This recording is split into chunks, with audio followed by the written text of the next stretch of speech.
Good evening and good afternoon, wherever you are. This is your host, Viola Edward, host of Feminine Capital Rhythm. Today, talking to you from Miami. It's my last day in Miami for this time. Tomorrow, heading to London.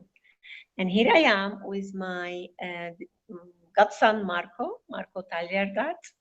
He is almost 18 years old and is one of these persons that I love from all my heart, and I've been around Marco since he was born. But what take me today to interview him is because there is many stories in our life, in his life, but there is one particular story that touched my heart deeply, and I thought it would be a good example and good inspiration for other people of Marco's age and maybe older. So Marcos, hello and welcome to my program. Hi. Hi. Good afternoon, good evening, and morning. This is a program from W.O.R.K.S radio program, and there is many of like me who have program all around the world that is hosted and created by Marina Nani, and very happy to be here with you all. So Marcos, tell us, what is the difficulty that young men at your age face now that you're going to finish schooling and going to go to university and you're applying to many universities? Tell us a little bit about that. Well, I don't see many real difficulties right now at this stage in life, but I'd say some would be looking for being in the transition between being independent and still being with your parents in a regard where you feel like you can be an adult and your parents are still looking for you to stay at home and looking to control you. Mm-hmm. But in reality, you wish to go free in a way, but keep your parent inside of your heart, like keep the relationship. What you mean? Because you're very loving and very present with your family, and what you mean is how to make it to be free, but at the same time keep that relationship strong with your parents.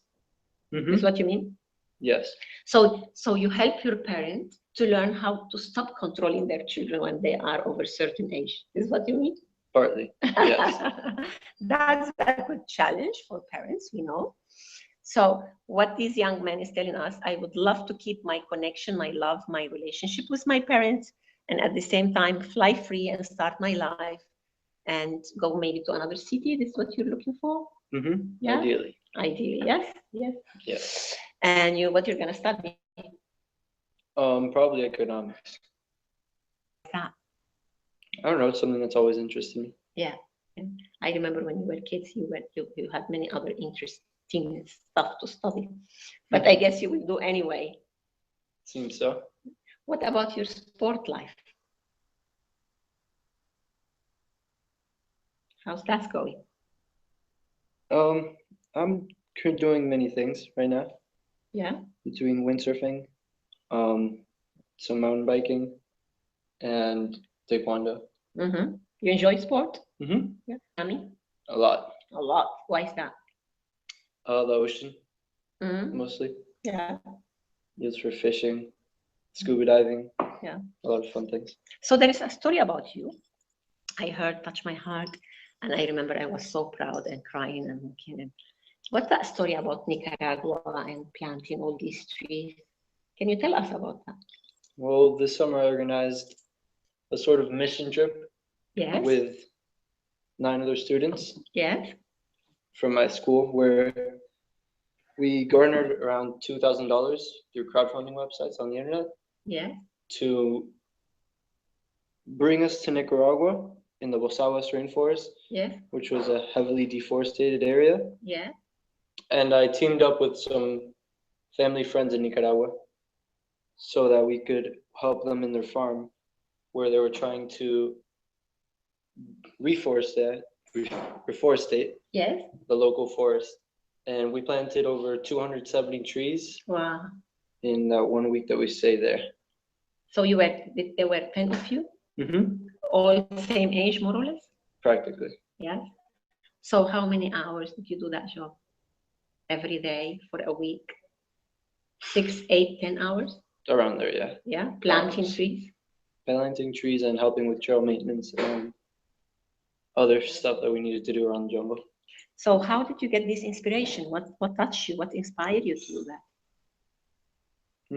It's probably my first trip to Nicaragua, where I saw the amazing natural area that was there and how fun it was to be in there. Mm-hmm.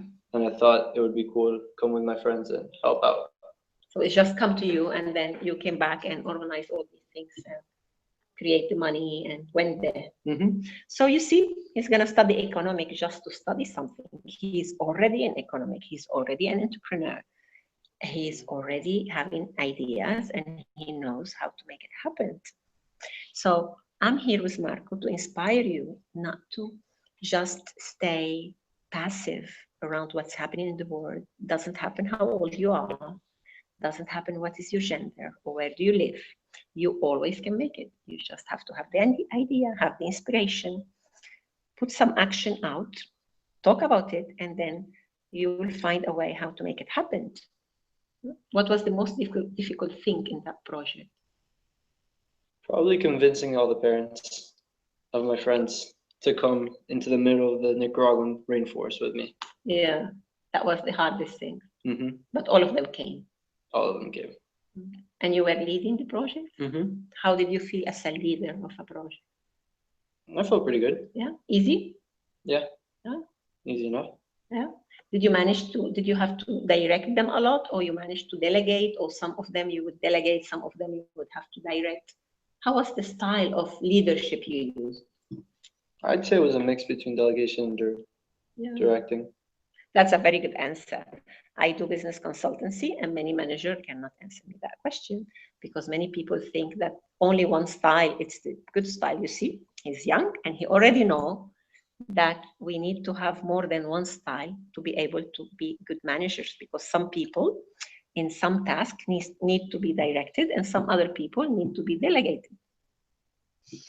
So what was, if you would, I'm going to ask you that, if you would write a book, a short book about this experience in Nicaragua, how would you start it? How would I start it? Yeah.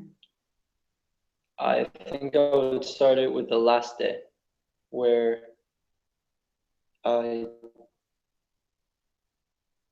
went to the beach at the end when we were all super tired. I go around. Yeah. And it was just thrilling. Yeah. So I'd start from the end, yeah. Yeah. It was that yourself, and time was good, resources, relationship were good. Indeed. So yeah, so completion. Mm-hmm. So you see, then we have a project, we get inspired, we put some action, we find the money, we convince others to accompany us. Only why we convince them? Because we inspire them. This is what happened with vision. Them, and then we do it, and then we complete it because we are reliable. And then we finish the project, and then we enjoy that moment that Marco is describing, being his motorcycle or a rented one. I had to convince the local lieutenant from the park.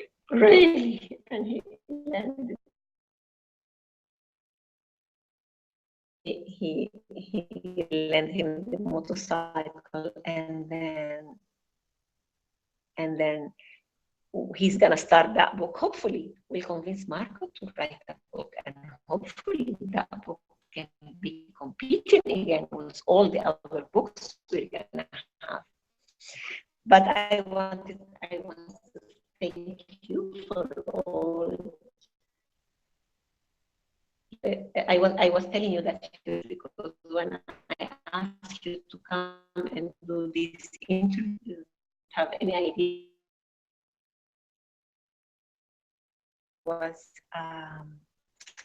my short interview with my godson Taylhardat, and we are in Miami, and we say good night to you now, or good evening, or good morning, and thank you very much for being with us. This is your host, Viola Edward, from the program Family. Bye-bye for now. Bye.